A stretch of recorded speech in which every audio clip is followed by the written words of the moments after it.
So, here's the funny thing. Kung hindi pa ako nag-browse kasi hindi pa naman ako nag-quit sa mga, kasi hindi mo naman alam in the future, diba? So, actually, kahit na deregistered na ako sa BIR, yung business ko, deregistered na sa BIR, I'm still learning, you know, I still read yung mga about sa tax filings and all.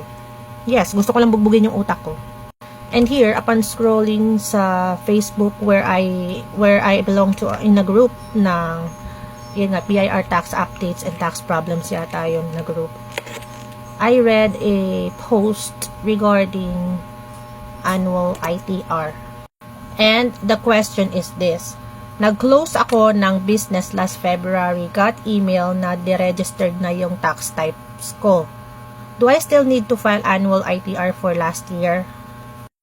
And there was a little debate sa comment section. Some says no, some says yes. And because it tickles my curiosity, I asked ChatGPT, Google, and do a little research kung ano ba talaga dapat. And yes, nakakaloka. Not because you are deregistered doesn't mean you don't have to file anything at all. Okay?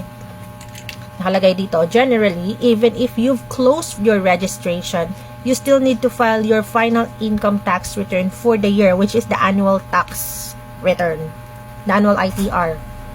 It was said that way you won't be flagged for any missing filings. So, I'd still make sure to submit the final ITR for the year kasi needed talaga. Ito naman kay Google.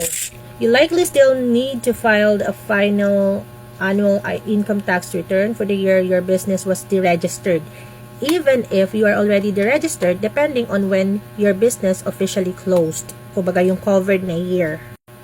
The requirement to file ends only after the final tax compliance. This one's for your final tax compliance, which may also include any open cases if you have, and completing the formal business closure process with the Bureau of Internal Revenue. So, I still have to go to the BIR since di ko pa nga rin nakukuha yung aking closure kung nandun na ba.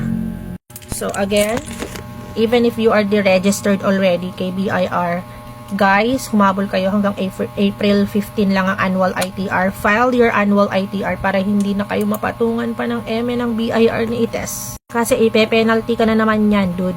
Alam mo yun, deregistered ka na, akala mo free ka na, pero humahabol pa talaga sila. So again, the answer to this question is yes, you still have to file your annual ITR even if deregistered ka na.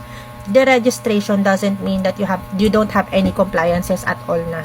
Unless hawak mo na ang mahiwagang papel, which is the certificate of closure. So, if I were you, total, ako naman, nag-file na ako kasi free. Zero naman yung aking babayaran. Nag-file na lang ako para tapos na ang problema.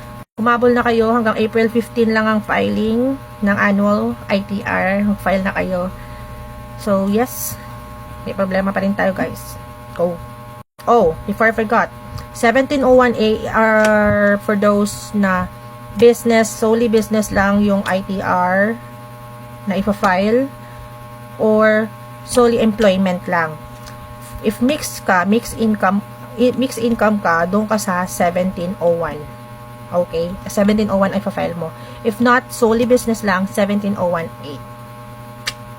Yes, let's do this.